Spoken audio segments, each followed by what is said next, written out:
Bami, c'est le podcast qui explore le mélange des cultures occidentales et asiatiques. Je suis Kaname, pose-toi avec nous et écoute ce qu'on t'a préparé. Bami, c'est le podcast qui explore le mélange des cultures occidentales et asiatiques. Bami Podcast se déguste sur le pouce, entre amis ou en famille, à toute heure de la journée, pour partager un bon moment et échanger sur des parcours de vie inspirants liés à l'Asie. Bami est un podcast créé et réalisé par Linda Nguyen et je vous retrouve un dimanche sur deux pour un nouvel épisode. Pose-toi avec moi et écoute ce que je t'ai préparé. Alors bonjour à tous et bienvenue dans ce nouvel épisode de la saison 2 de Bami Podcast. Pour cette nouvelle saison, on a la chance d'être accompagné et filmé par Sébastien Kong et son équipe, donc Vincent et Mohamed aujourd'hui. On est aujourd'hui dans la salle de cinéma MK2 de l'hôtel Pullman à Bercy. Donc je tiens à remercier chaleureusement toute l'équipe de l'hôtel Pullman. Et aujourd'hui, j'ai la chance d'accueillir Kaname Onoyama. Salut Kaname, comment tu vas ? Salut, je vais très bien. Alors Kaname, tu es directeur de la photographie. En anglais, on dit aussi cinematographer. Tu es la personne qui dirige la photographie et l'image dans un projet de film et aussi toute l'équipe image derrière. Le réalisateur d'un projet choisit méticuleusement son directeur de la photographie, DOP, comme on dit dans le milieu, car il travaille étroitement avec lui pour retranscrire au mieux et au plus juste les images qui racontent son histoire et l'écriture de son film.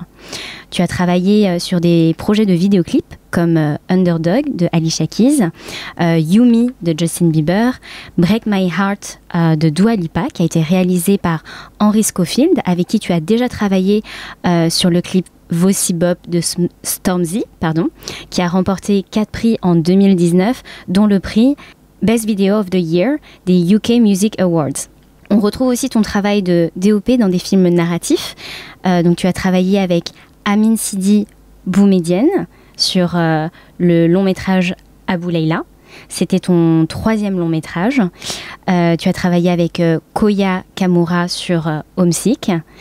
Et Crazy Tiger, qui est ton documentaire que tu as réalisé. Tu étais donc du coup le directeur de la photographie et le producteur, qui parle du Danjiri Festival à Osaka, la ville dont tu es origine. Tu viens de terminer le tournage de la saison 2 de Top Boy. Donc il y a un bloc d'épisodes qui a été réalisé par William Stephen Smith et dont tu as été le directeur de la photographie. Tu es en France depuis 17 ans et tu voyages entre l'Asie, l'Europe, les États-Unis et l'Afrique. Est-ce que tu peux nous parler un peu de ton tournage de Top Boy qui vient de se terminer et qu'est-ce qui t'a plu dans ce projet ? J'ai beaucoup aimé ce tournage parce que tout d'abord c'était un film, c'est une série que j'aimais beaucoup. C'est une histoire des communautés, des gangs de trafiquants de drogue issus de l'immigration de Jamaïque principalement, et dans une cité fictive qui s'appelle Summer House. Et c'est une série qui a été créée il y a 10 ans. Le premier épisode, la première saison a été réalisée par un franco-algérien, le réalisateur Yann Demange, avec une partie pris très radicale. Et c'était pas très traditionnellement filmé de façon télé à l'époque. C'est-à-dire, alors que c'est une télé, il n'y avait pas beaucoup de l'éclairage demandé par les chaînes. Donc c'était la lumière très naturelle, avec les façons de jouer qui étaient très naturelles, sur des histoires, avec des castings locaux où il n'y avait que des gens vraiment qui venaient de ce genre de quartier, qui fait que tous les acteurs avaient des accents, des vrais accents de ce genre de communauté à Londres. Le film était très focalisé sur comment les habitants de ce genre de quartier vivent derrière tout ça, derrière le cliché. Et donc le film focalisait beaucoup sur l'histoire de famille, l'explosion de la maman, pourquoi il faut que ce petit doive vendre les drogues pour survivre. Donc c'était une série tout d'abord commerciale, mais il y avait un vrai parti pris comme si c'était un film indépendant socialement engagé. Donc c'est avec des acteurs comme Kano qui est toujours un rappeur en tant que rappeur, il a toujours été un des fondateurs de mouvements de grime music, qui est vraiment le hip-hop de Londres. Et donc il a vraiment apporté quelque chose de son message social à travers son jeu d'acteur qui était vraiment incroyable. Ok, super. Et donc c'est une deuxième saison depuis que la série a été transférée chez Netflix de Channel 4. Donc je peux pas dire beaucoup pour la prochaine saison, mais voilà, c'est toujours les mêmes acteurs 10 ans plus tard. Et il y a toujours cette partie pris de essayer de faire quelque chose de vraiment authentique et vrai, et quelque chose de proche des gens. Et, c'est une série qui était très libre dans le sens où, voilà, c'est comme j'avais dit tout à l'heure, c'est assez libre. C'est pas très formaté comme une série télé normale. C'est-à-dire que, voilà, on peut éclairer. Par exemple, c'est un peu stupide, mais ça a toujours été comme ça à la télé où si le visage des personnages était sombre, même pour une séquence où il faut que ça soit sombre pour décrire une ambiance, il fallait l'éclairer, il fallait qu'on voit tous les coins de visage. Donc il y avait toujours des lumières qui traînaient pour tout montrer, dans le but de tout montrer. Sinon, les chaînes avaient toujours peur de perdre les spectateurs. Par exemple, voilà, il n'y a eu jamais des remarques par rapport à ça. Ah, si c'est trop sombre, il faut éclairer plus. Ou, on dit souvent coverage, c'est en anglais. Je ne sais plus comment ça se dit en français. C'est coverage. Quand on dit coverage, c'est-à-dire que c'est une façon de mettre en scène d'un film pour que chaque séquence fonctionne. Coverage, ça veut dire juste au niveau langage, il y a un plan large, il y a des plans serrés, il y a des plans... Voilà, c'est-à-dire que couvrir complètement tous les éléments qui pourraient être nécessaires pour le montage sans avoir une partie prise. Ouais. C'est la grosse différence de mise en scène souvent entre à l'époque, en tout cas, la télé et le cinéma.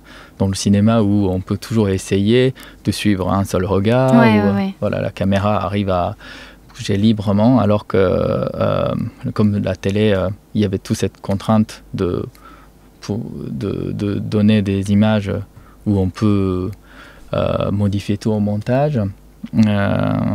Et aussi le rythme de tournage est beaucoup plus rapide. Donc il n'y a pas en général il n'y a pas beaucoup d'espace créatif par rapport à ça. Mais Top Boy est tout d'abord une série très très libre. C'est assez étonnant comment ça a été libre. Et notre réalisateur William, il a eu une conversation avec un des producteurs exécutifs en disant que voilà, Will, il faut que tu traites ton Top Boy comme si tu réalises un film indépendant, un long métrage.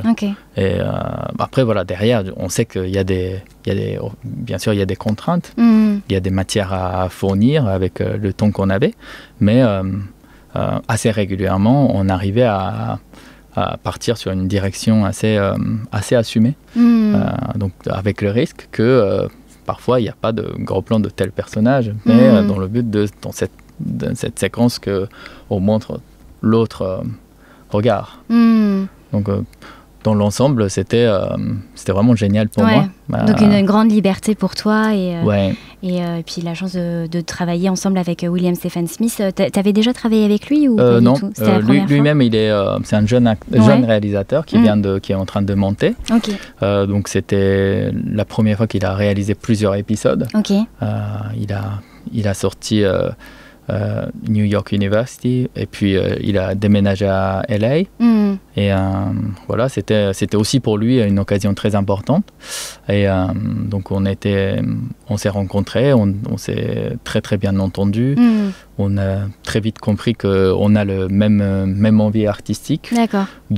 C'était aussi une occasion aussi importante pour chacun, donc on voulait que ça aille d'un niveau que nous, en tant que spectateurs, on arrive à aimer. On a l'impression que, oui, on a réussi à faire quelque chose qui était à peu près ce qu'on voulait faire. Aligné avec ce que vous avez envie de faire, ouais. Exactement. Comment est née ta passion pour le cinéma et pour l'image, Kaname?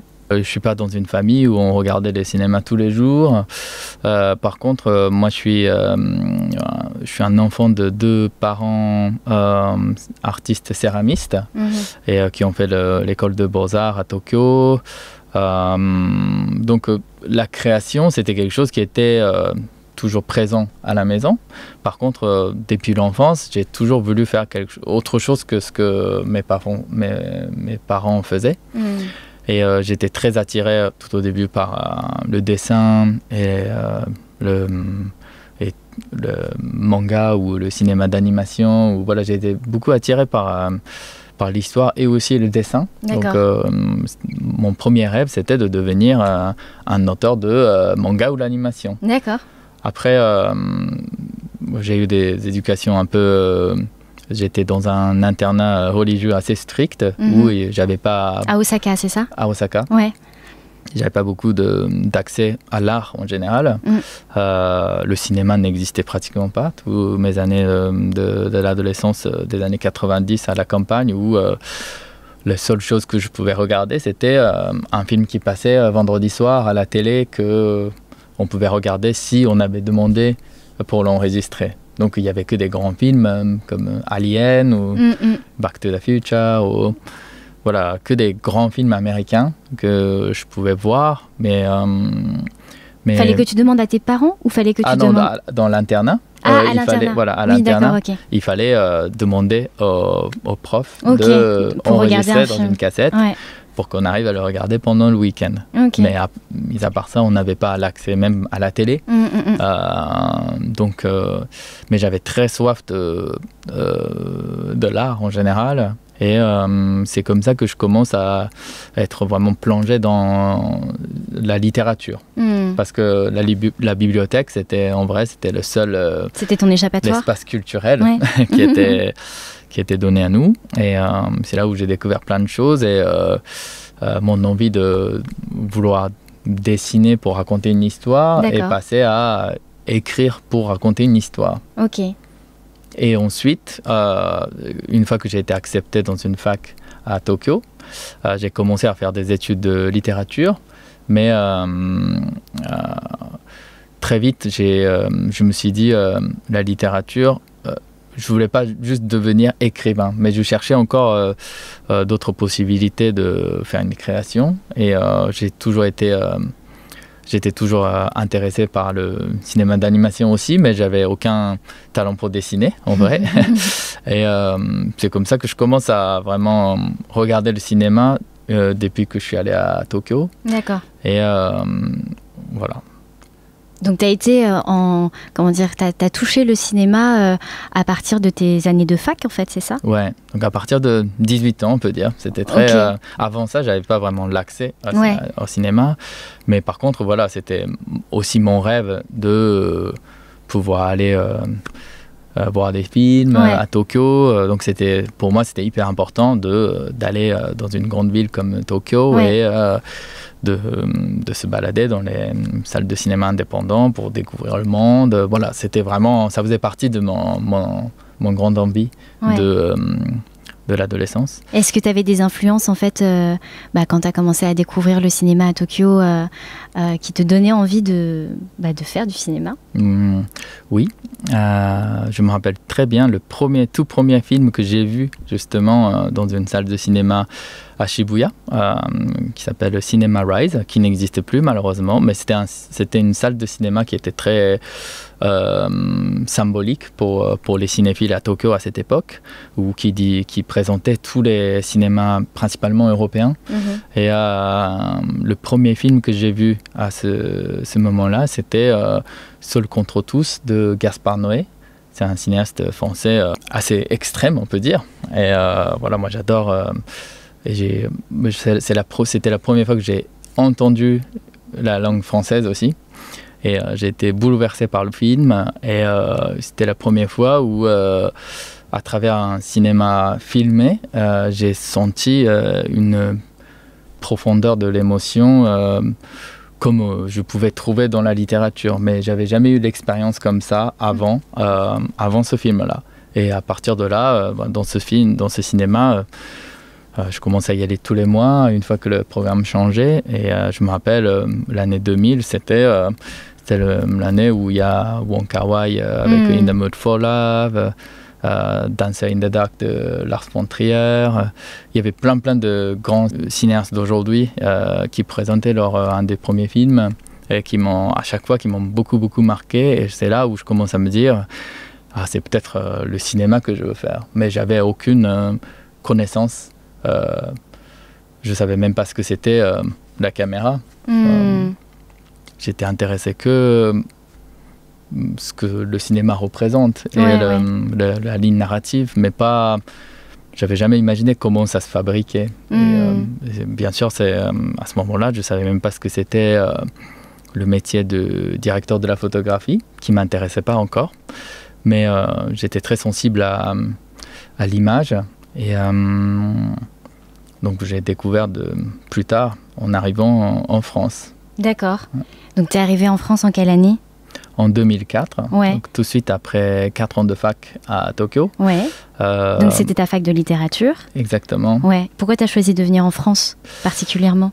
Donc voilà, Gaspard Noé faisait partie d'un des grands éléments, une raison pour laquelle j'ai commencé à m'y mettre pour apprendre la langue française. Et j'étais plutôt bon parce que j'étais assez motivé pour pouvoir comprendre ce qu'ils disent dans le cinéma. Mais tu as appris la langue française parce que tu as vu le film de Gaspard ou est-ce que...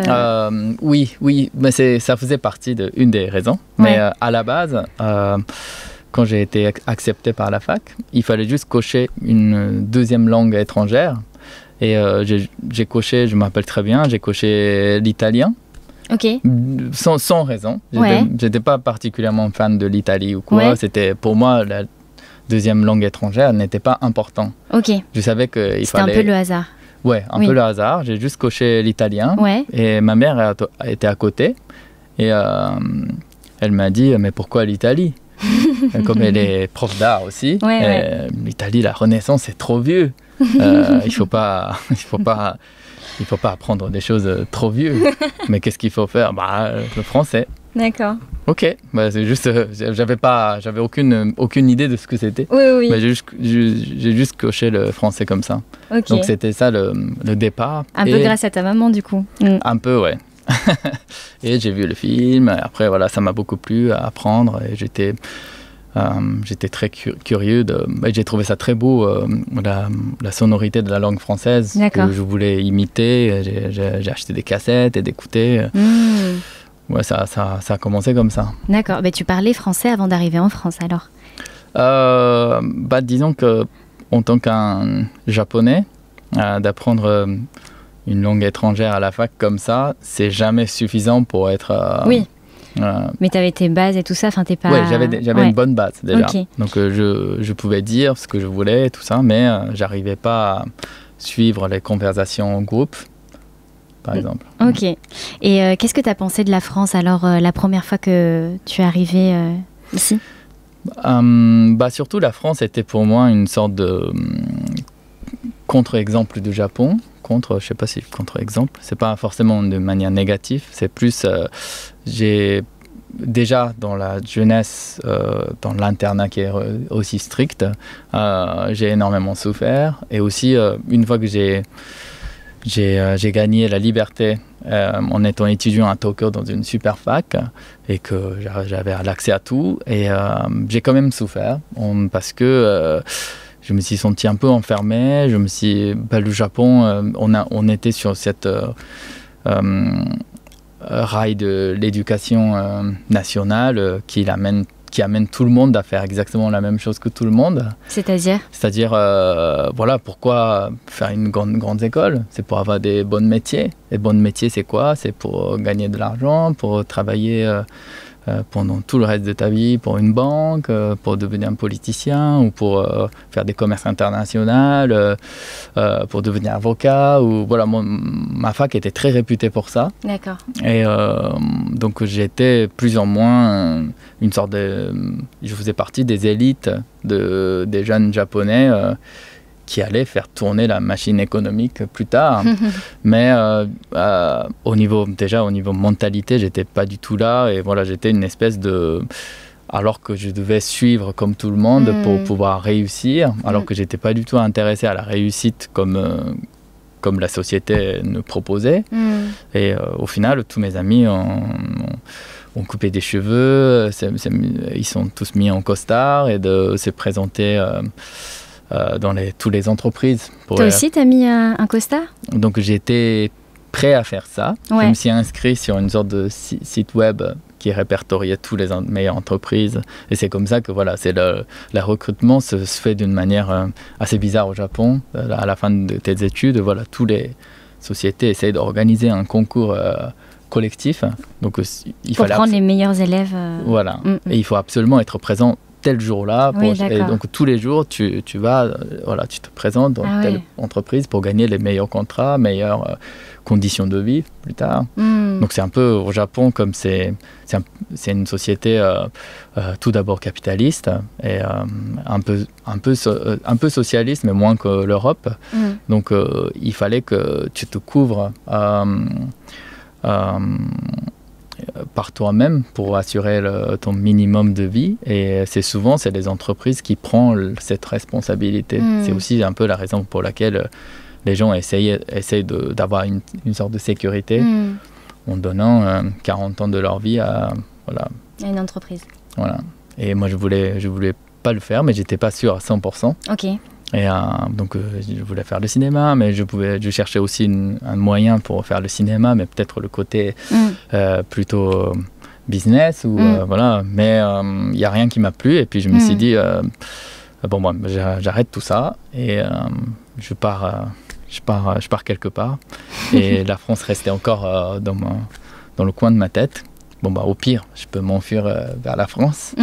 Et donc j'ai décidé d'aller en France, donc quitter le Japon pour s'enfuir quelque part, et aussi recommencer de zéro, mais pour apprendre le cinéma. Tu connaissais des gens en France ? Je connaissais pratiquement personne. Il y avait juste une artiste contemporaine d'origine yougoslave, qui avait un atelier à Montreuil. Elle était étudiante au Japon des années 70, quand mes parents étaient étudiants. Donc c'était un tout petit contact que j'avais comme ça. C'était ton seul point de repère quand tu es arrivé en France. T'avais quel âge ? J'avais 22 ans quand je suis arrivé. D'accord. Ouais. J'avais 22 ans, je suis arrivé dans son atelier pendant juste 2 semaines, le temps de trouver mon logement. Après, voilà, j'ai commencé à chercher l'école. Voilà, est-ce que tu as trouvé cette liberté que tu voulais, que tu cherchais en fait, et que tu n'arrivais pas à trouver au Japon quand tu es arrivé en France ? Justement, oui, pour moi c'était génial parce que déjà dans ma tête, tous les tris a été fait. C'est-à-dire qu'avant, il y avait tellement de possibilités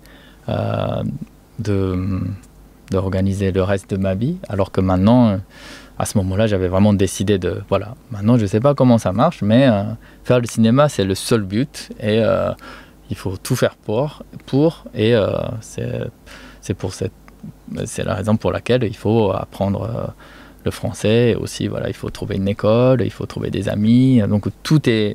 Voilà, maintenant, dans la tête, tout était clair, en plus d'être dans un pays comme la France, où je me suis senti pas jugé, et d'être complètement libre. Donc, c'était vraiment génial pour moi d'être arrivé en France. Et qu'est-ce qui t'a le plus marqué ou choqué, qui était tant différent du Japon, dans la vie au quotidien ?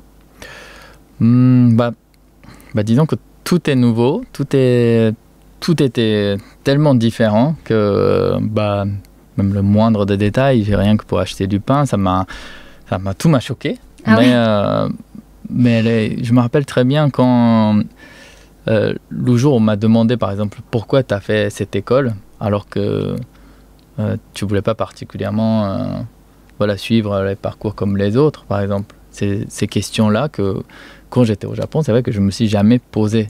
C'est-à-dire que j'étais juste sur un rail où on m'a dit qu'il fallait faire ça et je suivais juste comme ça, comme tout le monde. Mais je me suis jamais demandé mais pourquoi, au lieu d'aller à la fac comme ça, de faire autre chose au Japon. Mais pourquoi tu as dû quitter le Japon et de venir en France? Il y en a beaucoup qui m'ont posé ce genre de questions assez fondamentales. Où c'est là où je me suis rendu compte, c'est vrai que c'est tellement fondamental que je ne pouvais pas répondre. Je ne réfléchissais pas. Je suivais juste comme ça et je me sentais pas bien, mais je suivais. Donc en France, voilà, j'ai vraiment appris à réfléchir par moi-même, je pense. Personne ne va venir pour sauver ou quoi, mais par rapport à ce que tu veux faire, je me suis senti vraiment, il n'y a eu aucun jugement, personne ne te dit ça il faut pas faire comme ça, il faut pas, c'est dangereux, il y a une autre façon de vivre qui est plus simple. Non, il y a pas eu tout ça, et voilà, j'avais vraiment l'impression que tout le monde m'encourageait pour faire ce que je voulais faire. Donc j'étais hyper content d'être venu en France et en Europe pour cette raison-là. Alors, Banh Mi, c'est le podcast qui explore le mélange des cultures occidentales et asiatiques. Toi, dans quelle mesure tu es rattaché à l'Asie? Donc, on sait que voilà, tu viens du Japon, mais est-ce que tu as... Enfin, qu'est-ce qui distingue le fait que tu es attaché à l'Asie? À l'Asie, tout d'abord, moi, je peux pas me séparer de mon identité du Japon. Donc... je me suis jamais senti français malgré le fait que je suis là depuis 17 ans et je pense que je suis presque capable d'avoir une nationalité française. Et moi je me sens peut-être parisien mais pas forcément français.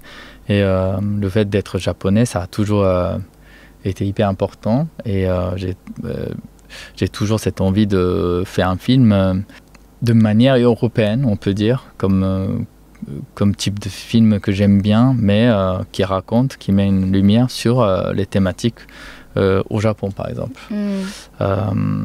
Donc, c'est pas forcément l'Asie toujours, mais le Japon, c'est... Qu'est-ce que c'est le Japon? Qu'est-ce que c'est d'être japonais? Ça a toujours été... c'est assez présent en moi. Et peut-être l'idée de l'Asie vient... Surtout depuis que je suis ici, on me présente et je me présente toujours que je suis asiatique. Il y a cette... tout d'un coup, je suis dans la même catégorie des gens de l'Asie en général, où j'avais pas forcément un sentiment de connexion profonde avant de quitter le Japon, dans l'Asie l'ensemble. Mais maintenant, par exemple, quand il y a des problèmes de Asian hate et tout ça, ça me touche particulièrement. Et même si c'est pas forcément toujours les Japonais, toutes les questions autour de l'Asie, maintenant ça me parle comme si c'est mon cas très personnel maintenant. Ouais, c'est vrai. Moi aussi, je me suis rendu compte que j'étais asiatique quand j'étais loin de chez moi. Et pas forcément quand on est dans son cocon et qu'on grandit, qu'on se construit. Là, on a toujours vécu, quoi. Et je me suis vraiment rendu compte que j'étais française et asiatique quand je vivais en Asie. Parce que à chaque fois qu'on me demandait d'où je venais et que je disais que j'étais française, les gens ne me croyaient pas. Ils me disaient mais non, et c'est là que j'ai tilté, que j'avais vraiment le visage asiatique. Et c'est vrai que tout ce qui est Asian hate qui est arrivé en 2020, etc., suite à la crise sanitaire, ça m'a d'autant plus touchée, alors que c'était pas forcément des sujets auxquels je m'attardais avant. Comment tu es devenu directeur de la photographie, toi, Kaname? Parce que tu as fait ton école de cinéma, et ensuite, comment ça s'est passé pour toi? Donc, à la base, le seul métier que je connaissais dans le cinéma, c'était les acteurs et les réalisateurs. Je connaissais rien d'autre avant de faire l'école de cinéma. Et une fois que je suis rentré dans une école qui s'appelle l'ESRA, c'est une école privée dans le 15e à Paris, qui est très spécialisée en technique, moi je trouve. Okay. J'ai l'impression que le but de l'école pour les élèves, c'est d'avoir un métier après l'école, plutôt que de devenir artiste. Donc c'est assez concret et on apprend beaucoup de choses techniques. Et donc je me suis rendu compte que j'étais déjà en première année, c'est là où il y a eu le plus de cours, de matin jusqu'au tard le soir, et je ne comprenais rien. C'est juste que mon français n'était pas suffisamment élevé pour comprendre ce qu'ils disaient. Et par contre, tout ce qui était à l'image, donc la technique de la photographie, la lumière, des choses comme ça, alors que j'étais pas bon pour écrire, j'arrivais à comprendre et même parfois j'arrivais à être meilleur que les autres élèves que dans ce domaine-là. D'accord. Et très vite, il fallait faire des travaux en groupe où tout le monde veut être réalisateur et on présente des idées. Et justement, la discussion en groupe, je n'arrivais à peine à suivre la conversation. Mais c'est en 2004-2005, c'était encore l'époque où la plupart des cinémas étaient tournés en pellicule et le cinéma numérique était en train d'arriver. On savait que c'était la future, donc on a appris énormément sur la vidéo aussi. Mais voilà, il fallait utiliser une caméra avec les pellicules. Donc il y a beaucoup d'étudiants motivés à moitié qui avaient un peu peur de la caméra. Ouais, d'accord. C'est un peu trop technique, c'est pas mon truc. Donc alors que c'est être chef opérateur, c'est quelqu'un qui est après le réalisateur, c'est une des personnes qui a le plus grande responsabilité artistique sur le tournage.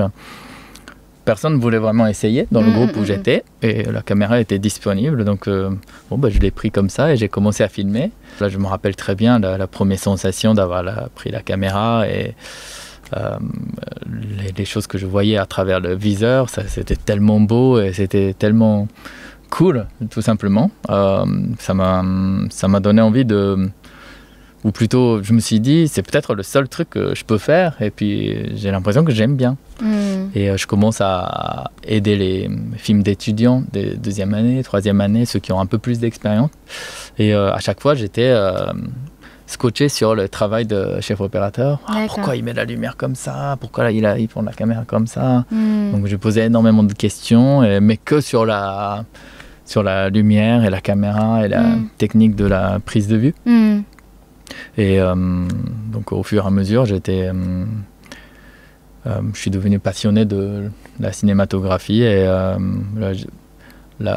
quand l'école nous a imposé de faire 2 mois de stage en deuxième année, troisième année, pour moi il n'y avait pas trop d'hésitation pour aller travailler chez les loueurs de lumière, la caméra et ensuite être stagiaire sur les tournages de fiction. Tout ça dans le but de devenir technicien. Donc c'est arrivé petit à petit, c'était une progression assez naturelle pour quelqu'un qui parlait pas très bien français, mais qui aimait bien l'image. Voilà. Mais justement, c'est ça que je voulais te poser comme question, c'est tu avais la barrière de la langue, en fait, même si tu avais quand même tes bases de français et tout, etc. Comment c'était possible pour toi, du coup, petit à petit, à devenir technicien? Ensuite, je pense que tu as été assistant chef opérateur et ensuite directeur de la photographie dans un monde où la compétition est assez rude, je pense, et que tu as un handicap, entre guillemets, qui est la langue dans un monde qui est français. Oui. Donc déjà, en troisième année, je pense que mon niveau de français était à peu près utilisable, on peut dire, sur le tournage, mais parfois il fallait redemander les noms de numéros de gélatine. 85, c'était quoi? C'était 8,5 ou 9,5 ou... Voilà, c'était ce genre de détails, mais voilà, j'étais plutôt prêt à travailler. Mais ce qui était vraiment difficile à cette époque-là, surtout pour assister quelqu'un, c'était gagner la confiance des autres. Ouais. C'est-à-dire, c'est vrai que c'était un peu handicapant qu'il fallait parfois se demander... voilà, parfois je me trompais de RER parce que je ne comprenais pas très bien. Voilà, c'était encore... ça m'arrive encore d'ailleurs. Je me suis toujours senti pas vraiment à l'aise pour assister des gens. Parce que justement, c'est à cause de la période longue où mais ce n'était pas forcément que la langue, mais je pense que pour la compréhension de la culture en général, où moi je faisais toujours l'effort pour, entre guillemets, accepter ce que les autres aimaient. Oui. C'est des petites choses, mais comme quand on est 10, c'est qu'est-ce qu'on veut manger quand on n'est qu'avec les Français, voilà, ils veulent manger ça, mais moi, en vrai, je veux manger ça. Mais je ne peux pas trop tu t'adaptes, quoi. Voilà, je m'adapte. Voilà, et puis ça ne me dérange pas de m'adapter. J'étais plutôt fort pour ça. Mais il y avait toujours cette espèce de... j'étais un peu toujours différent. Même la musique que je voulais écouter dans la voiture, c'était... il fallait écouter ça, alors que moi, je voulais plus écouter ça. Voilà. C'est des petits détails comme ça, mais... du coup, en tant qu'assistant, ça n'a pas très bien marché. Je voulais être un assistant pendant, je pense que dans les 10 années à venir, j'étais prêt à faire l'assistanat, mais je n'ai pas trouvé ma place. J'ai toujours été, j'ai fait des stages et des stages. Quand j'ai compté, j'ai fait 7 projets de fiction en longue période en tant que stagiaire, mais je n'ai jamais réussi à monter en second. C'est-à-dire, le stagiaire, c'est considéré comme 3e assistant opérateur. Donc le but, c'était à partir de second que tu es considéré comme professionnel, on peut dire. D'accord. Je n'ai jamais réussi à monter. Et puis, comme j'ai commencé mes études assez tard, j'étais en sortant de l'école et de trouver la solution pour mon visa. J'avais déjà 27 ans, 28 ans, donc j'étais très âgé comme stagiaire. Et je ne pouvais plus vraiment continuer comme ça encore des années. Ouais. Et c'est comme ça que en 2008-2009, c'était la crise économique assez grave. Et il y a eu beaucoup de changements dans l'industrie. Je me rappelle très bien le moment où à la télévision, il y avait tous les pubs qui ont été supprimés. Et du coup, il y avait moins de tournage. Donc, il y a eu beaucoup de changements comme ça. Et il y avait une espèce d'ambiance où tout le monde avait vraiment peur de comment ça va se passer de malgré perdre la leur crise. boulot. Et ouais, voilà. Et en plus de ça, le cinéma numérique était en train de devenir vraiment une réalité. Alors que la vidéo a toujours été une sorte d'expression bas de gamme de la prise de vue comparé aux pellicules. Mais en 2008-2009, c'était à peu près les mois où il y a eu plusieurs révolutions technologiques qui a eu lieu. Et tout d'un coup, la qualité de la vidéo commence à vraiment rattraper la différence par rapport aux pellicules. D'accord. Et donc, c'était une crise pour beaucoup de gens parce que tous ceux qui avaient beaucoup d'expérience n'avaient que l'expérience sur la pellicule. Et moi, qui faisais encore partie des jeunes générations, gérer les pellicules ou faire des choses sur l'ordinateur, il n'y avait pas de différence pour moi. Les deux étaient aussi compliqués, mais aussi faciles à la fois. D'accord. Donc, je me suis mis en numérique assez rapidement et je me suis dit, quand je voyais tous ceux qui avaient beaucoup d'expérience, qui comprenaient pas grand-chose de assez basique de la cinéma numérique, je me suis dit, c'est peut-être là où il y a une chance. Et donc, en plus, voilà, mon visa était très précaire. J'avais plus vraiment l'argent qui restait. Donc, j'ai décidé de tenter, de arrêter l'assistanat et de me mettre en tant que directeur de la photographie. Alors que sans passer tous ces par toutes les étapes. Qui est traditionnel, le parcours traditionnel. Mais où ça prenait, à chaque étape, ça prenait 5 ans. Et voilà. Mais moi, j'étais prêt à le faire, mais j'étais pas j'ai jamais trouvé ma place, donc Ouais. j'ai dû bricoler Oui. mon carrière par moi-même avec un petit caméra comme ça. Et comment est-ce que tu t'es présenté comme directeur de la photographie pour les premiers projets en fait? Pour les premiers projets... C'était en France ou Oui, c'était... tout ça c'était à Paris. Ouais. Donc c'était le moment où mes amis des cités universitaires, où j'étais beaucoup avec les étrangers à Paris aussi, Oui. qui voulaient faire le cinéma ou autre. Et voilà, petit à petit, moi j'ai plus de visa, moi j'ai plus d'argent, je veux rentrer dans mon pays. Voilà, tout le monde commence à s'éparpiller à cette époque-là. Et j'étais en hésitation de est-ce que je fonce encore dans cette...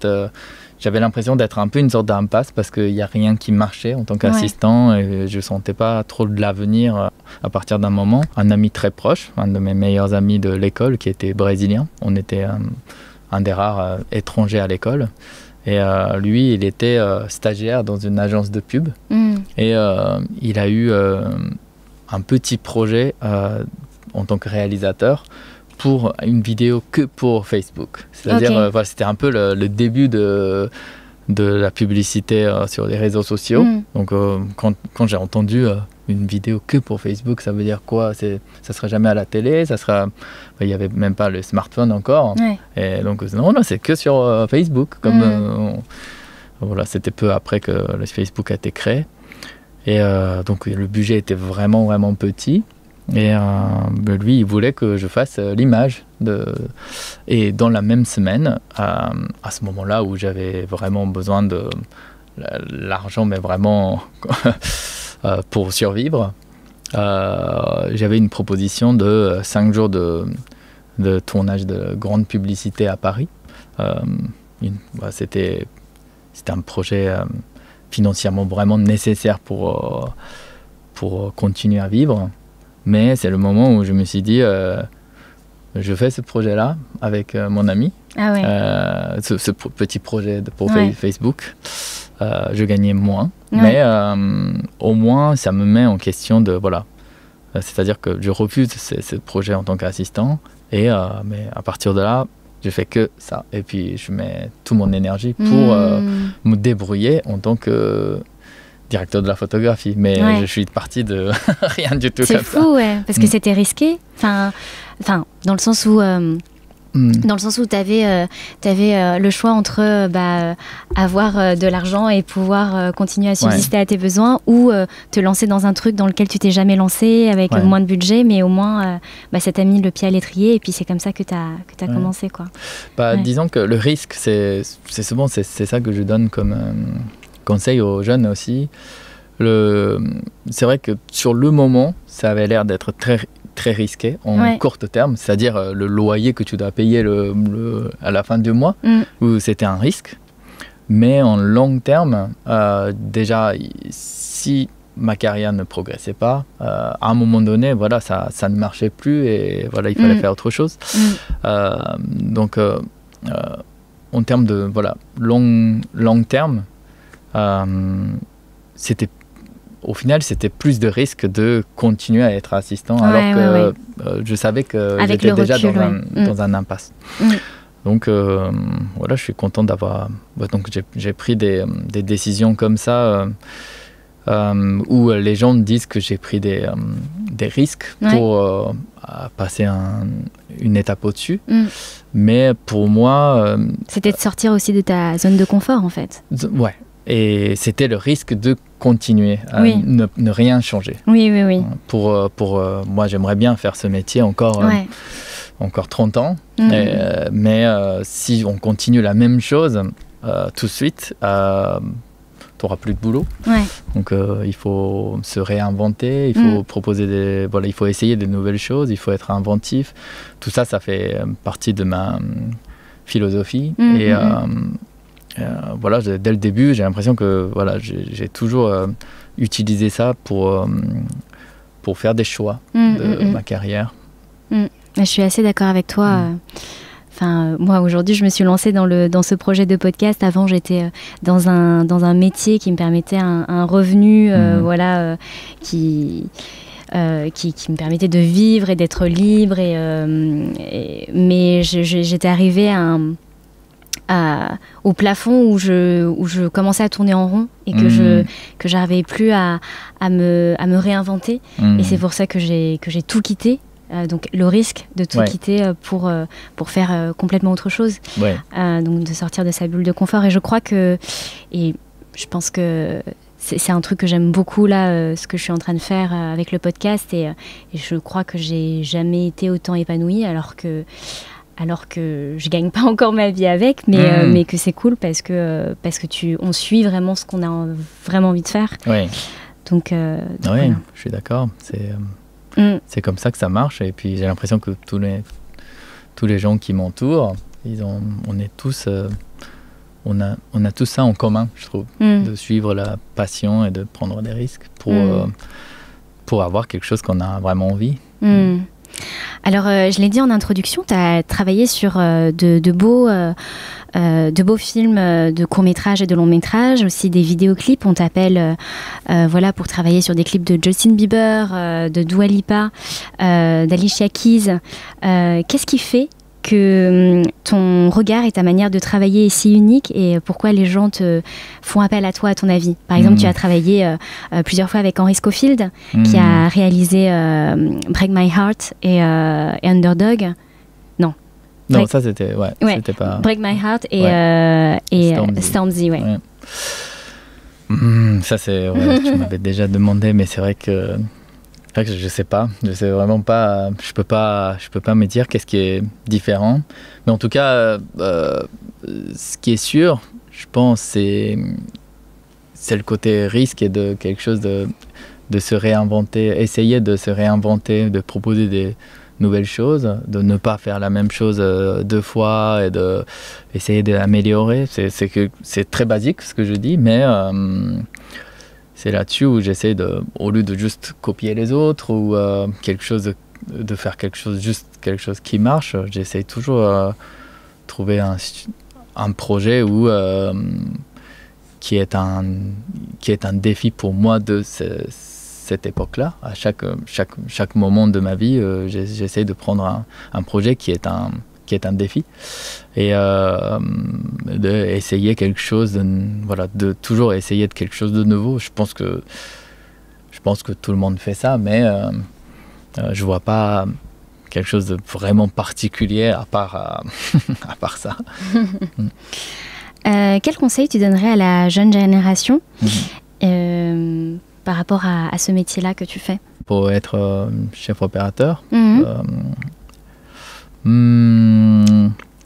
as pas mal d'expérience dans différents types de projets et puis dans des pays différents aussi. Ouais.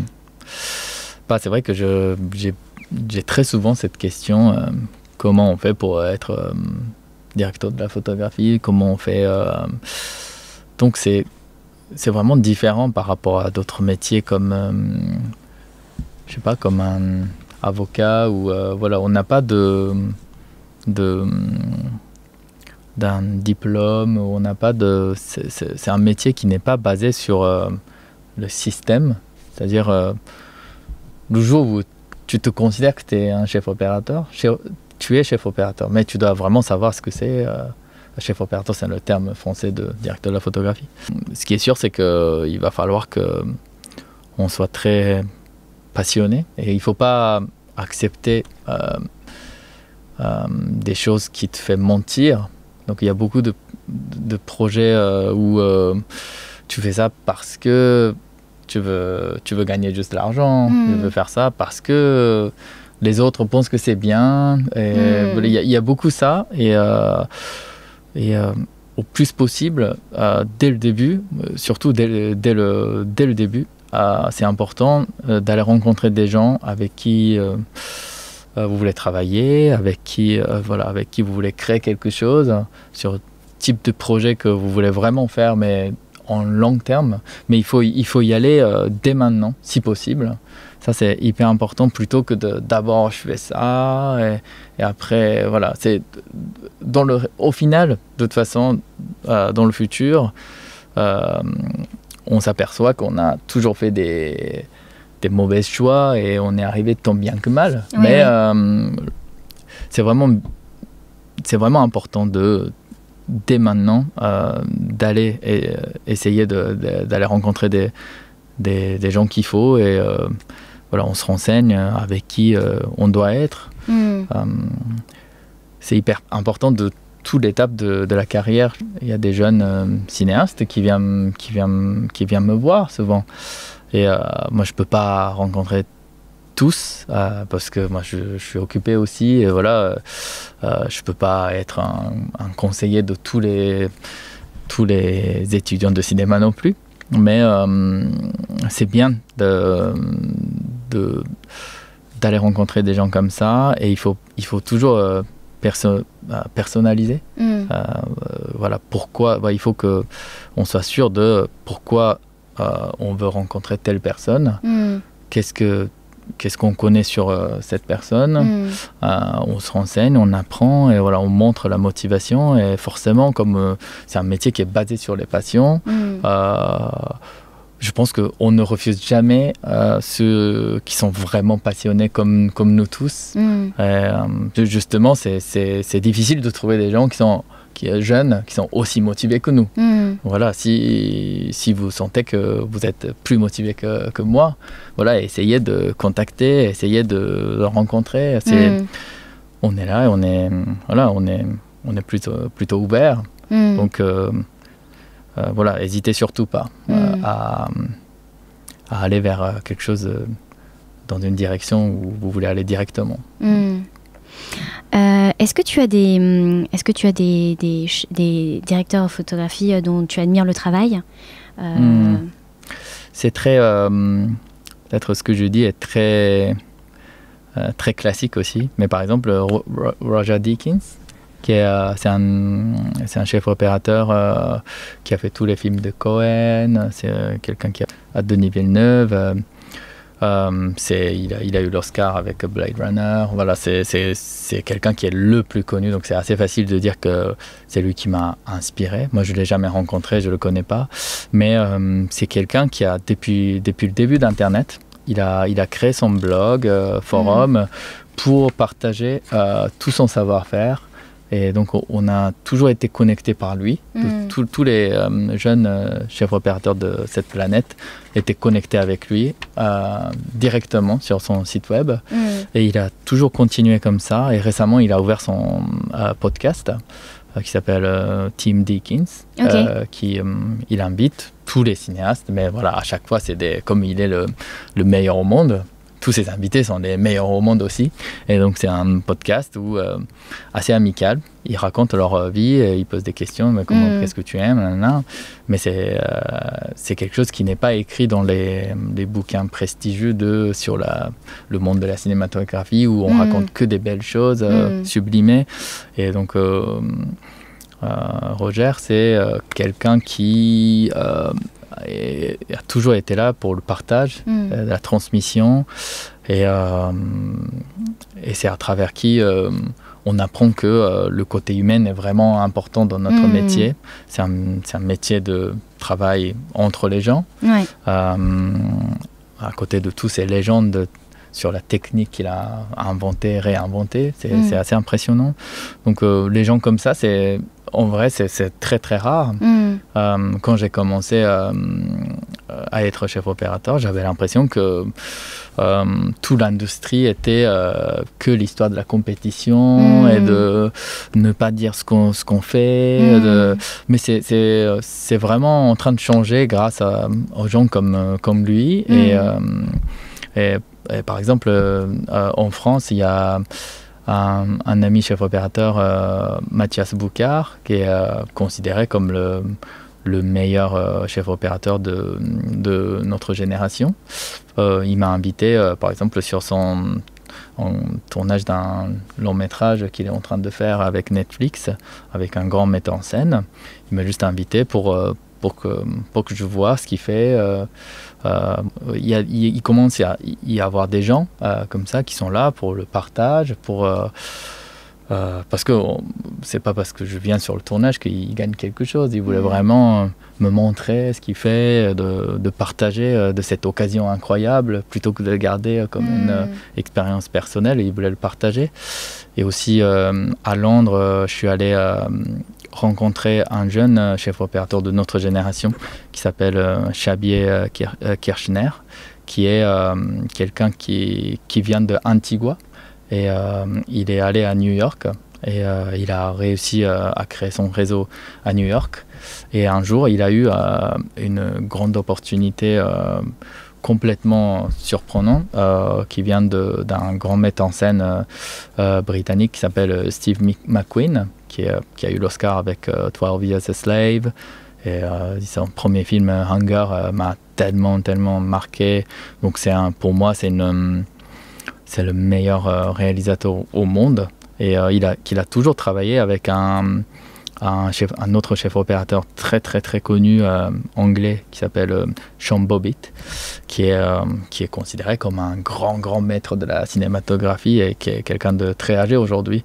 Et pour faire quand Steve McQueen a eu un projet dans le streaming, donc Studio Amazon a collaboré avec BBC pour faire 5 longs métrages en tant qu'une collection de 5 longs métrages qui est produit pour diffuser sur leur plateforme de streaming. Steve McQueen a voulu travailler avec quelqu'un qui vient d'un milieu qui est proche de lui, c'est-à-dire les gens issus de l'immigration, quelqu'un qui connaît, voilà. Et Sean Bobbitt lui-même a eu l'idée de donner cette opportunité à Xavier, qui a assisté son masterclass 10 ans auparavant, quand il était encore, je ne sais pas s'il était encore étudiant, mais voilà, quand génial. il était. Et donc une opportunité qui s'est présentée comme ça. Et je suis allé pendant le tournage de Top Boy, je suis allé rencontrer Xavier parce que j'aimais bien ce qu'il faisait. Voilà, je voulais.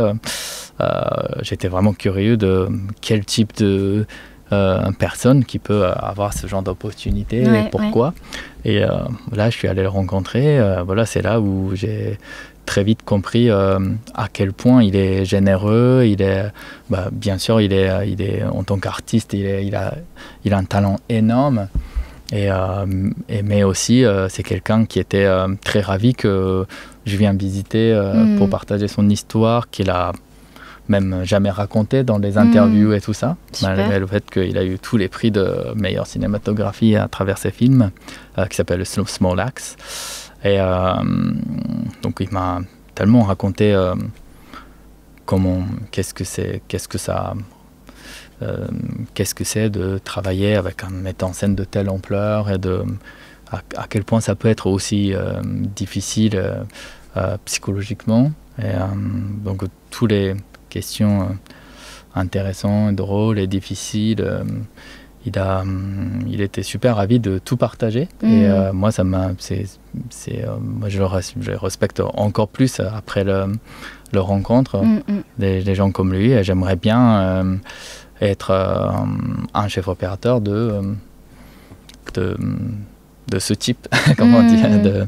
J'aimerais bien être quelqu'un qui partage avec les gens qui l'entourent pour faire des cinémas qu'on aime. Bah, c'est ce que tu fais un peu en racontant ton histoire et en partageant ton expérience sur ce podcast. Pour l'instant, voilà, c'est à mon niveau. Je fais ça dans mon quotidien. C'est encore petit, mais oui, voilà, c'est grâce aux gens comme ça qui partagent que ça m'a donné envie. Et j'espère que ce que je fais va donner le même envie aux gens qui me suivent aussi. Tu voyages pour le travail en Angleterre, aux États-Unis, au Japon et dans d'autres pays dans le monde. Ouais. Tu as la chance de pouvoir toucher des cultures variées. Est-ce que tu sens une différence dans la manière de travailler selon le pays dans lequel tu es? En fait, il y a des petites différences, par exemple, de l'organisation, on peut dire.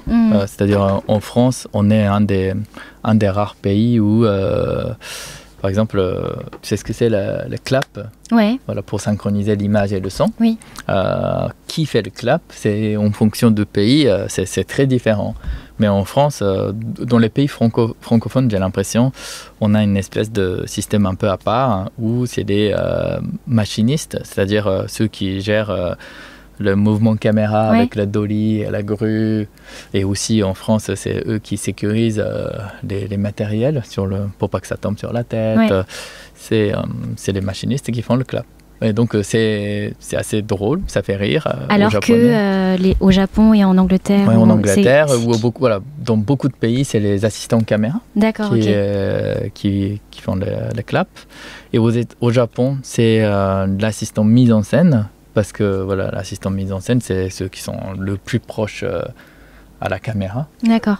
Et c'est ceux qui connaissent le mieux les nombres de séquences on est en train de tourner et tout ça. Donc voilà, ça a un sens. Et en France, c'est les machinistes qui font. Et ça, nous, on a notre logique qui est drôle. Mais même si les responsabilités sont réparties un peu différemment, le travail de la cinématographie, moi, je trouve que c'est un langage vraiment universel. D'accord. C'est la raison pour laquelle... pour quelqu'un comme moi, qui ne maîtrisait pas bien le français, et encore mon anglais, je pense que aussi bien que mon français, ou voire un peu moins bien, je pense, mais malgré tout, j'arrive à travailler à l'étranger. Et c'est tout d'abord grâce au fait que la cinématographie, raconter une histoire à travers la caméra, c'est universel. Donc moi, je pense que il n'y a pas de différence en soi, fondamentalement, mais les organisations, aussi la condition de travail. En Europe, bien sûr, c'est les journées plus humaines, on peut dire, que en Asie, par exemple. En Asie, c'est catastrophique. Les Japonais, on est connus pour travailler jusqu'à ce qu'on se suicide. Et moi, j'ai l'impression qu'ils sont presque fiers de ça. Et donc là-dessus, on est très différents. Et moi, je suis pas pour être complètement épuisé de tournage et de vouloir arrêter de ce métier, voire arrêter de vivre. Ça n'a pas de sens pour moi. Est-ce qu'il y a des thématiques sur lesquelles tu aimerais travailler pour les prochains projets qu'on te propose? Moi, je dis toujours à mes agents que j'ai envie de faire un film sociaux. J'aime bien les émotions très fortes, qui est basée sur la colère ou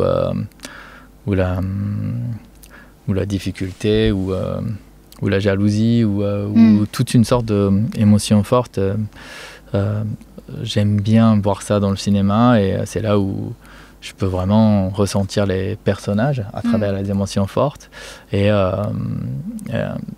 le cinéma, ça peut être quelque chose, une forme d'art pour transmettre nos messages politiques aussi, pour changer des autres, tout à fait. Plutôt que de convaincre à quelqu'un en disant que telle personne a dit comme ça, il faut faire comme ça. Nous, on fait le cinéma et on montre avec l'art. Donc c'est ce que j'aimerais faire, en tout cas. Tu as fait un documentaire qui s'appelle Crazy Tiger, où tu as été, t'es retourné dans ta ville natale, Osaka. Est-ce que tu voudrais de nouveau réaliser un film documentaire? Donc, est-ce que c'était la première fois que tu réalisais déjà? Oui, plusieurs mois. Ouais. Parce que là, tu étais et en même temps réalisateur, et en même temps chef opérateur et producteur. Est-ce que c'est quelque chose qui t'a plu? L'expérience m'a beaucoup plu. J'ai appris énormément et je suis vraiment ravi de l'avoir fait. Mais la raison pour laquelle j'ai fait ce film, c'était parce que c'était en 2017 et 2015, 2016 et tout ça, c'était les années où ça faisait 5-6 ans que je suis devenu chef opérateur, mais j'ai très vite été enfermé dans une petite catégorie de chefs opérateurs jeunes qui font des petits films. J'arrivais pas du tout à... J'étais dans un impasse de nouveau, comme quand j'étais assistant. Et j'étais pas content d'un simple fait que tout le monde m'appelait pour faire des petits films, et j'étais occupé, je gagnais plutôt bien ma vie, et c'était un autre niveau que quand j'ai commencé. Mais je sentais vraiment que tous les projets que j'aimais bien en tant que spectateur, je ratais. Je n'ai jamais été confirmé. Ou même les gens pensaient...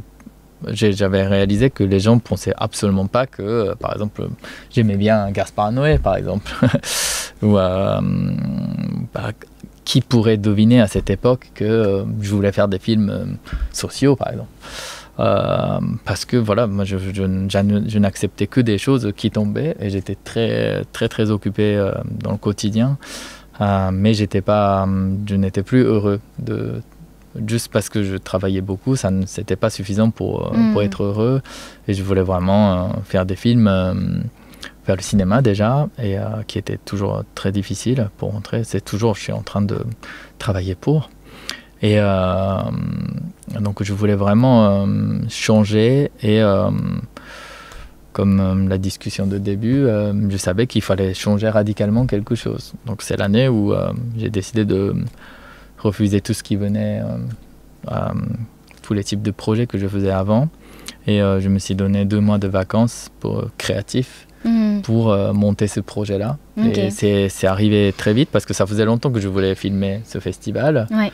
Que j'avais jamais vu d'ailleurs, parce que je suis né dans la région, mais j'étais pas dans la ville. Et du coup, dans la ville où je suis né, il n'y avait pas le même festival. Est-ce que tu peux expliquer ce que c'est le festival ? Donc c'est un festival qui s'appelle Dangili, c'est un festival, plutôt une parade des gens qui tirent le chariot en bois, qui est une sorte d'un objet religieux. Donc ça ressemble à une temple, mais avec des quatre pneus en bois. Ok. Wow. Où tu ne peux pas changer la direction. Ouais. Et s'il pèse des tonnes, je pense que c'est genre 4 tonnes. Okay. Donc c'est une véritable maison avec des roues qui se baladent dans les rues. Et à Kishiwada, dans le festival de Dangili, ils étaient connus parce qu'ils font ça à pleine vitesse. C'est-à-dire il y a 2 cordes de 100 mètres qui tirent ce chariot en bois. Ok. Et c'est des gens qui tirent les cordes. Ouais. Donc il y a environ 200 personnes qui tirent en pleine vitesse, mais même pas juste pour faire droit. Et c'est pour passer les ruelles en 90 degrés. C'est intense. Pour faire passer cette chariot parfaitement comme ça, et quand on rate, le chariot fonce dans la maison et il casse la maison. Je voulais faire ça tout simplement parce que voilà, comme j'avais expliqué, ma carrière, je sentais que ma carrière se stagnait de nouveau complètement, et il fallait changer quelque chose, et je savais que je voulais faire du cinéma, mais je savais pas comment. Mais ce qui me manquait dans le travail, c'était filmer les émotions des gens, filmer des gens tout simplement. Parce que dans la publicité, c'est vrai que les gens sont là, mais ils sont là juste pour sourire. C'est un sourire qui n'a aucune explication derrière, qui n'a aucune émotion derrière. Donc on sait ce que c'est la publicité. Et donc pour les cinéastes, c'était, même si on voyait, je pense que j'étais capable de faire entre guillemets, des belles images. Ça ne suffisait pas, et je savais que j'aimais pas les films que je faisais en tant que spectateur, même si j'étais fier j'ai fait de tels plans, c'était joli. Voilà, il y a toujours ce plaisir en tant que technicien, en tant qu'artisan, on peut dire. Mais au fond de moi, quand je voyais quelqu'un qui souriait derrière, ça ne me touchait pas. Et donc il fallait absolument que je filme des gens. Et je me suis dit, et puis voilà, dans le cinéma, j'aime bien sentir le réalisme, quand le réalisme est tellement développé, j'ai l'impression que ce monde dans le cinéma existe en vrai, ou je sais pas comment dire, ça c'est quelque chose que j'aime bien, où on croit aux acteurs, mais comme si ils sont vraiment comme ça, ils vivent vraiment comme ça, et la caméra était là presque par hasard. Pas forcément dans le style documentaire, mais j'aimais bien quand ça devient quelque chose qu'on peut croire à ce niveau-là, ce qui est très rare, je trouve. Mais quand on arrive à faire un film comme ça, c'est vraiment, vraiment fort. Et du coup, comme Roger Deakins, d'ailleurs, il y a beaucoup de grands chefs opérateurs qui ont passé d'abord par le documentaire, ensuite qui ont commencé le cinéma. Et l'expérience de documentaire me manquait beaucoup, mais j'ai regardé pas mal de documentaires et j'étais intéressé par le documentaire. Mais je ne voulais pas complètement arrêter pour faire du documentaire, parce que c'est une industrie qui est un tout petit peu à part. Mais je voulais tenter de faire un documentaire dans le but de faire un cinéma qui a cette force-là. Et je cherchais les sujets et un jour, depuis longtemps, j'étais intéressé pour filmer ce festival qui était une sorte de fantasme pour moi parce que je ne l'avais jamais vu, parce que je n'étais pas dans la ville où ça se passe. Mais j'ai eu beaucoup d'amis qui ont grandi là-dedans, qui m'ont raconté « Ah, c'est vraiment génial, le festival, les gens dansent sur les toits, les gens courent, on casse tout. » Voilà, on m'a toujours raconté ce festival comme quelque chose d'extraordinaire et j'étais très intéressé par l'énergie des gens derrière et quel type de personnes qui sont derrière et pourquoi ils sont si fanatiques sur quelque chose qui n'a pas, comment dire, c'est pas parce qu'ils arrivent à bien danser que quelqu'un donne des médailles ou quelqu'un gagne de l'argent ou voilà, c'est pas pour quelque chose d'utile qu'ils faisaient. C'était vraiment une passion pure. Oui, parce que dans Crazy Tiger, tu filmes de près un danseur qui est reconnu pour ce festival. Exactement. Ouais. Donc moi j'ai eu, mais je savais pas à ce moment-là encore que je pouvais suivre un des danseurs. Ouais. J'avais aucun lien avec le festival. J'ai cherché sur Internet, Facebook et compagnie. Et un jour, l'ami de l'ami connaissait quelqu'un et où j'ai réussi à être en contact. C'était juste 2 mois avant le festival et le festival voulait qu'on vienne pour filmer parce que c'était tellement dommage de rater, de ne pas filmer le dernier danse de ce monsieur qui s'appelle Go Takashiro, qui a dansé toute sa vie et puis il a un parcours incroyable et qui danse super bien. C'est une sorte d'un symbole de ce festival de ces dernières 2 décennies. Donc il n'y a pas forcément, il y a les télés, mais il n'y a personne qui le suivait. Du coup, il voulait que je filme. Et donc c'était une occasion parfaite pour moi Mais par contre, il fallait que ça soit... il fallait pas attendre 1 an pour avoir les financements. C'était le dernier festival qui était déjà dans 2 mois. Il fallait le faire. Il fallait le faire et j'ai décidé de le faire. Et dans le but c'était une bonne occasion de... je me suis donné ce défi de réaliser quelque chose que j'avais jamais fait. Et dans le but de faire le cinéma ou montrer quel type de cinéma que j'aimerais faire. Donc... En tout cas, bravo, parce que ce film a été reconnu.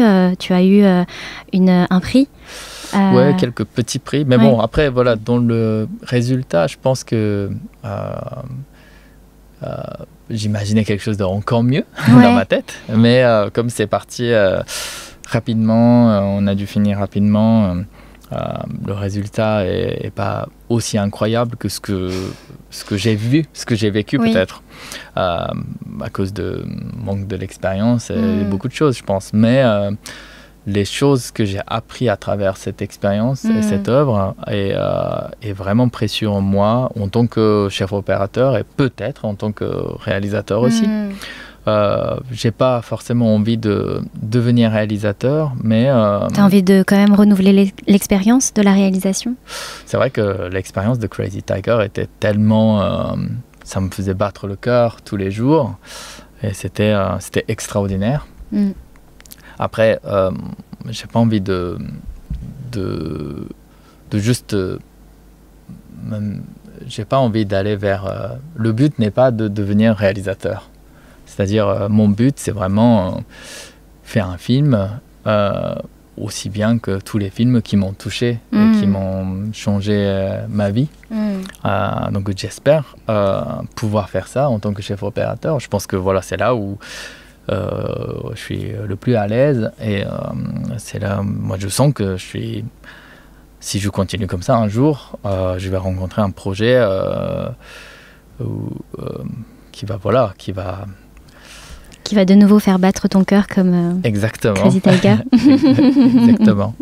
Mais voilà, si c'est en tant que chef opérateur, je pense que c'est très bien. Mais je pense que une réalisation, je pense qu'avec la maturité, si jamais je veux vraiment raconter mon histoire personnelle, ou j'ai une chose à raconter et que personne d'autre me propose un projet comme ça en tant que chef opérateur, je pense que c'est là où je vais retenter peut-être de nouveau de réaliser quelque chose. Mais pour l'instant, c'est pas un projet. C'est pas. Qu'est-ce que tes parents disent de ton parcours en France, d'avoir tout quitté pour aller en France, un pays qui t'était complètement inconnu, et puis là, tu retournes au Japon de temps en temps pour de la publicité ou pour des films, etc. Ouais. Donc, qu'est-ce qu'ils en disent de tout ça? Donc mes parents je pense qu'ils sont très contents de ce que j'ai fait jusqu'à là. Et aussi, c'est mes parents qui m'ont beaucoup encouragé pour aller à l'étranger.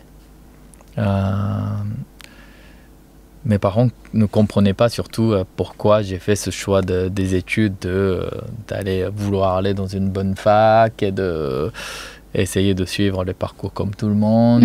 Voilà, en tant que, comme ils sont artistes de nature, et ils n'ont pas compris pourquoi j'ai tenté ce genre de chemin qui n'était pas du tout adapté à moi. Mais voilà, il fallait faire... Il fallait que tu passes par là pour te rendre compte que c'était pas ce que tu aimais. Voilà. Mais du coup, je pense qu'aujourd'hui, ils sont très contents.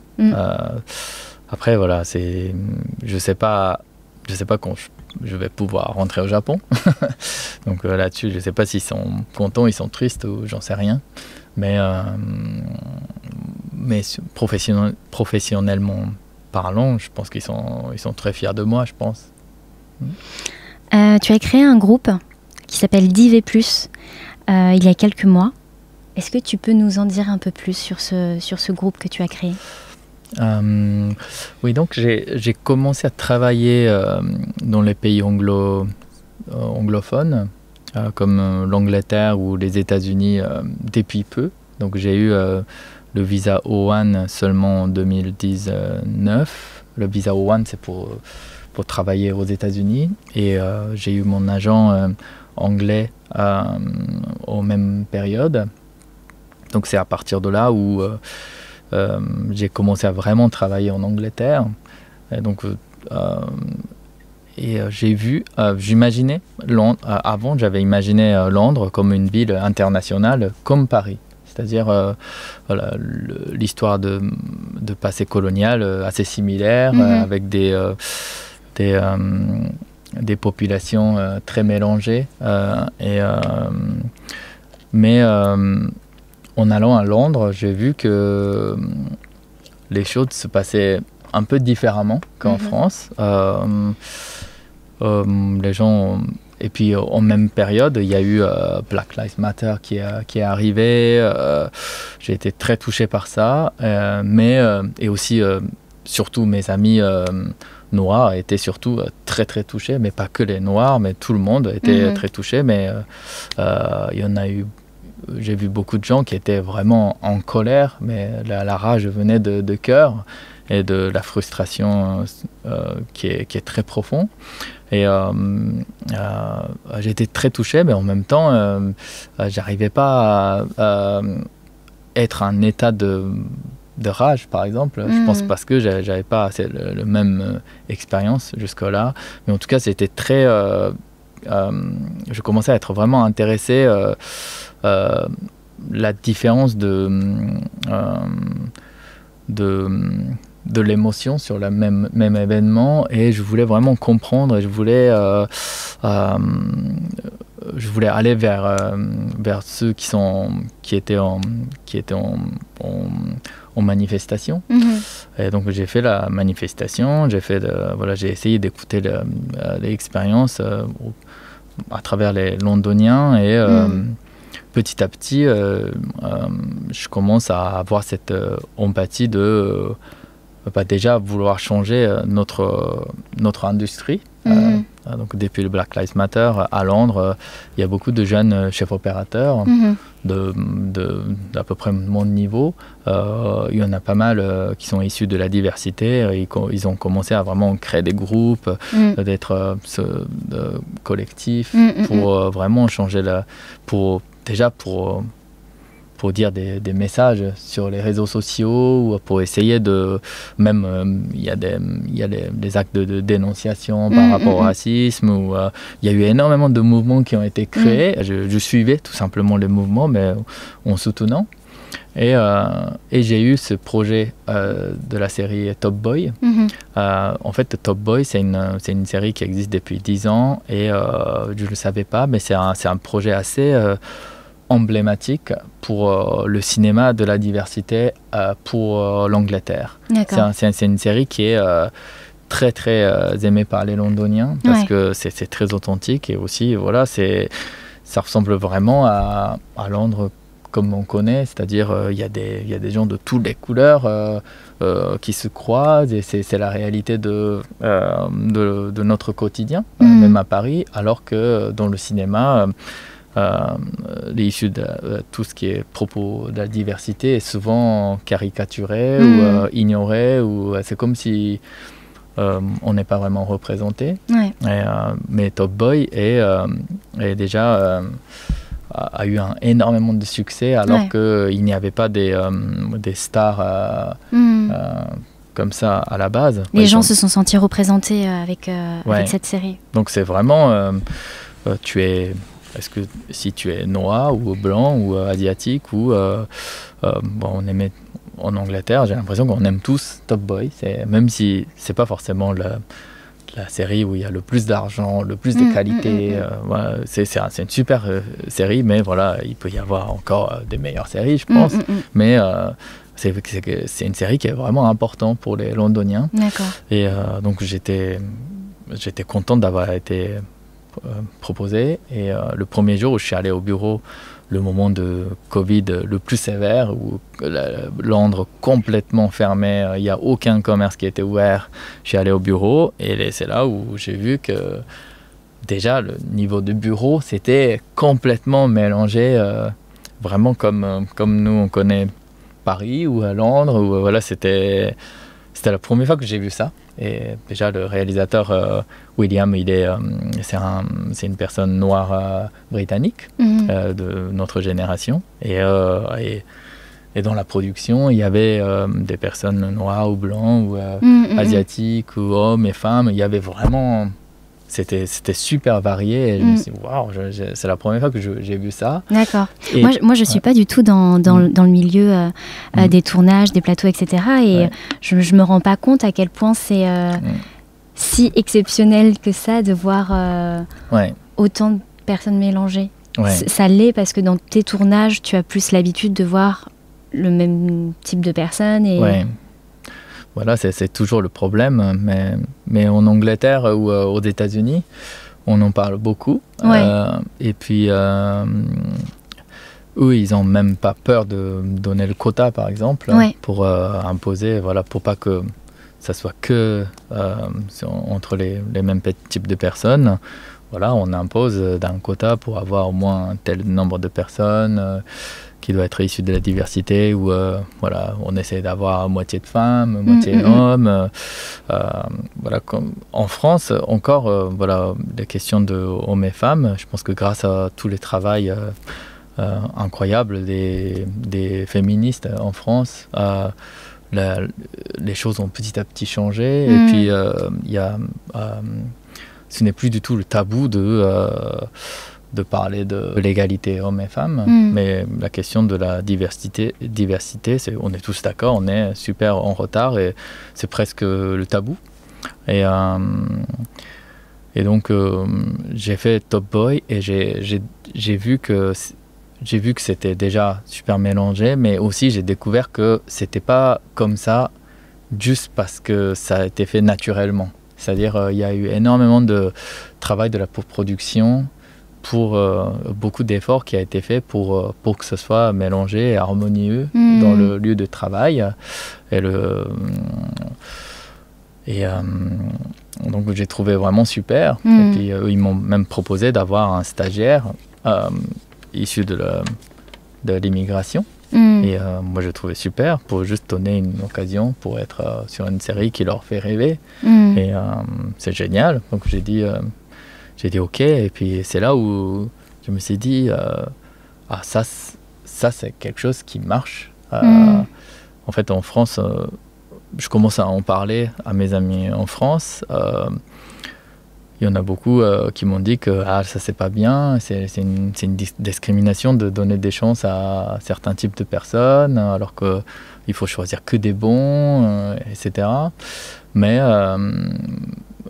j'ai l'impression que là-bas ça progresse grâce au fait qu'on fait ce genre de mouvement collectif pour donner des chances aux gens.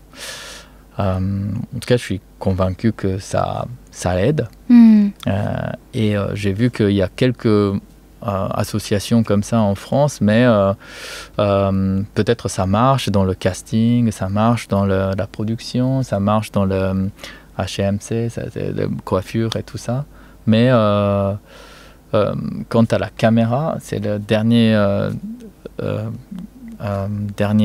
industrie qui manquait vraiment de la diversité dans tous les niveaux.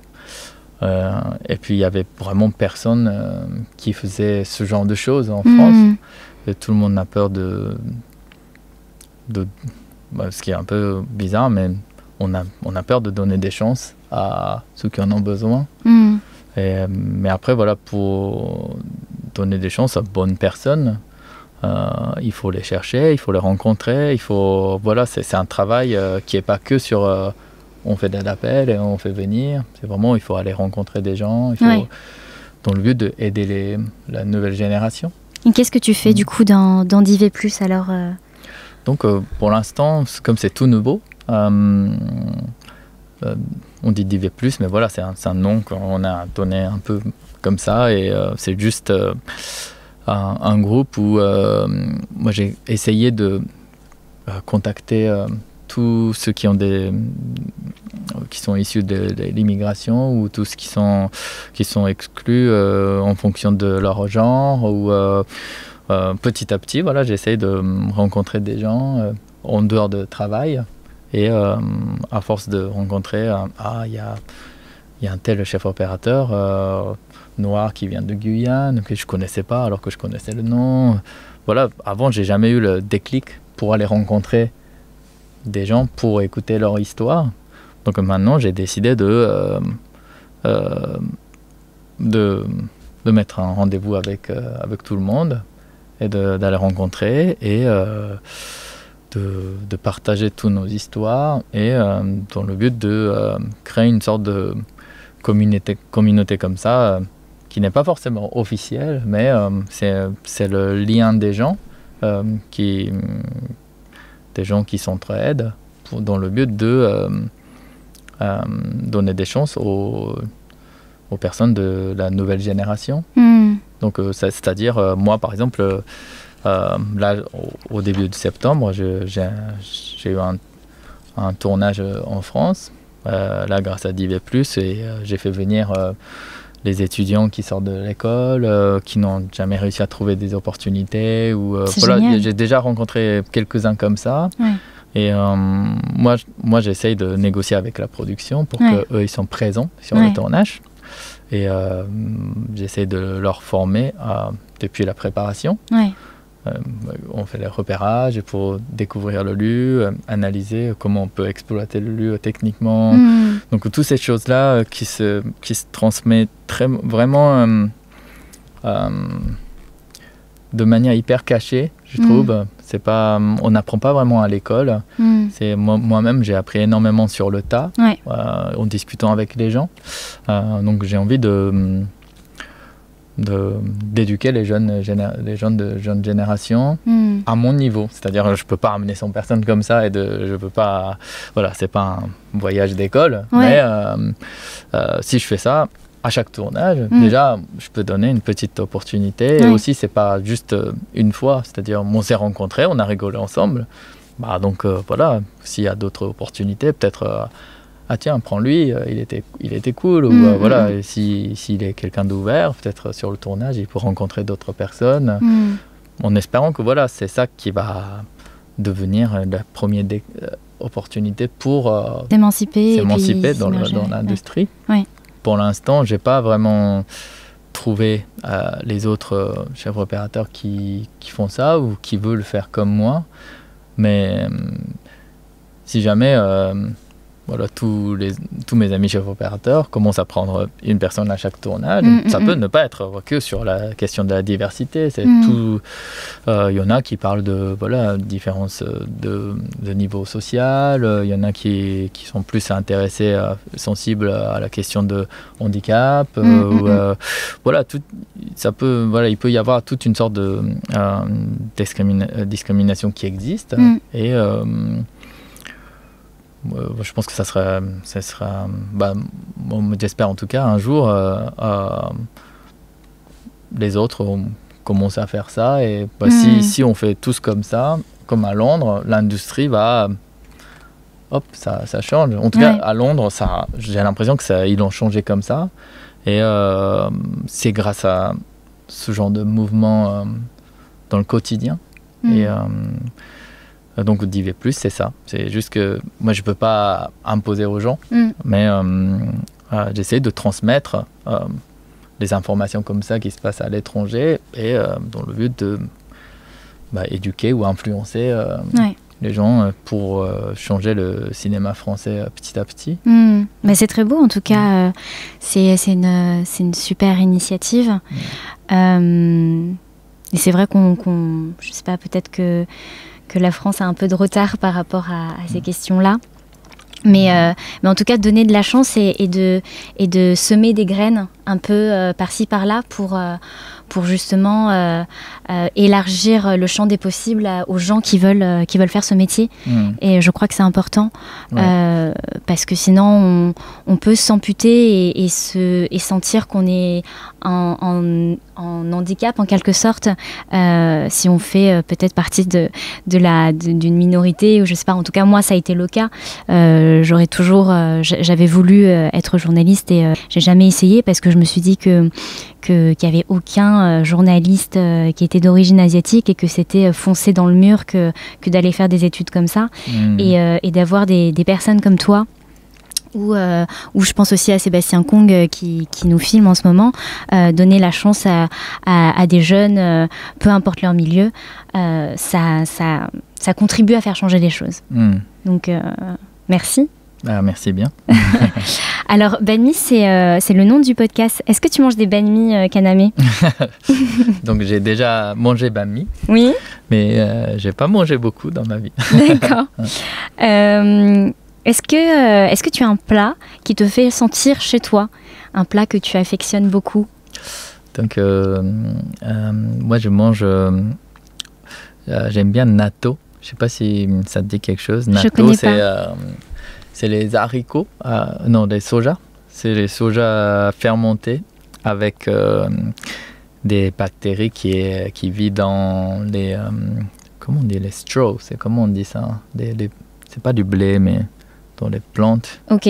Voilà, en tout cas, c'est un plat à base de la fermentation de soja. Ok. Mais à la fin, ça fait une espèce des graines qui comment dire, c'est une texture avec des filaments comme ça. D'accord, comme dans la bouche des aliens, un peu avec des fils. D'accord. Et ça sent très fort. Ok.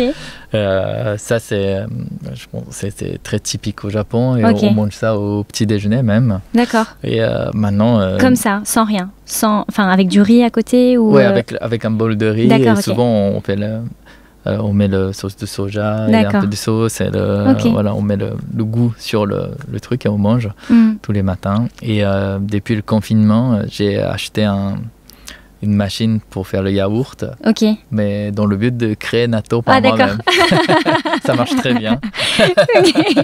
Il y a pas de... Est-ce que tu as trouvé un restaurant à Paris qui faisait du natto? C'est un plat qu'on ne mange pas au restaurant. D'accord, c'est un plat de maison, vraiment. C'est vraiment un plat de maison et tout le monde mange à la maison. Peut-être que je vais te réinterviewer bientôt pour le premier restaurateur de natto à Paris.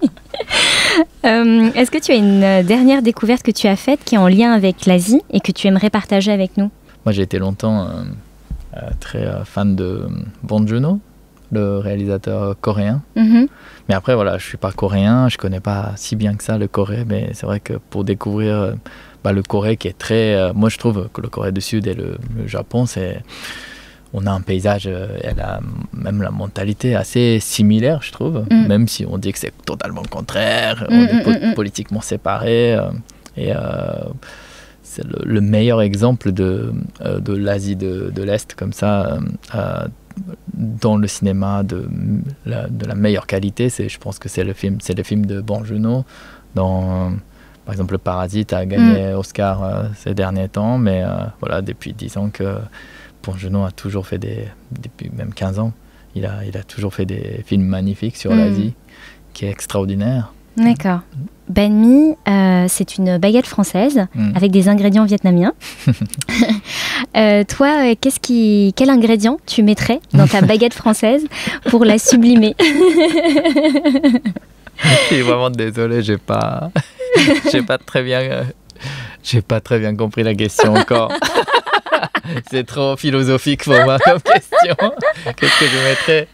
Pour un meilleur avenir, une meilleure société française, parce que c'est une baguette française, qu'est-ce que tu ajouterais comme ingrédient? Mettons natto dans la baguette.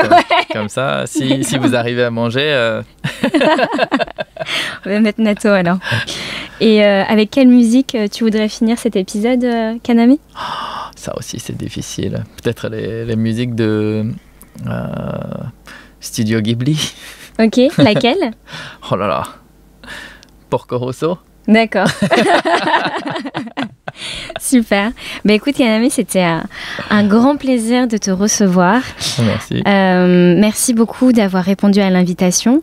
On s'est connus il y a à peine quelques jours par un DM sur Instagram. Comme quoi, Instagram, c'est quand même assez chouette. Et merci en fait pour toute la transmission. Pour ce partage d'expérience qui est très fort et qui est très enrichissant et inspirant. Je pense non seulement pour le monde de la technique et du cinéma, mais aussi pour tout le monde en fait. Et j'espère te revoir bientôt sur peut-être une nouvelle réalisation de film ou voilà. Et pour Top Boy surtout. Oui. Voilà. Merci Kaname. Merci beaucoup. J'espère que vous avez aimé cet épisode. Vous pouvez lui donner de la force en vous abonnant à Banh Mi Podcast, en le partageant autour de vous et en lui mettant des étoiles sur votre plateforme de podcast préférée. Si vous avez des idées pour les invités, si vous avez des commentaires, vous pouvez m'écrire sur la page Instagram ou Facebook banhmi.podcast ou sur ma page perso Linda Nguyen. Merci aux 237 contributeurs du crowdfunding qui ont permis de lancer la saison 2. Merci à vous qui écoutez Banh Mi Podcast, qui le partagez à ceux que vous aimez, et pour vos bonnes ondes, et à bientôt pour les prochains épisodes. Pour ne louper aucun épisode, abonnez-vous à Banh Mi Podcast sur YouTube, Spotify, Apple Podcast ou votre plateforme de podcast préférée.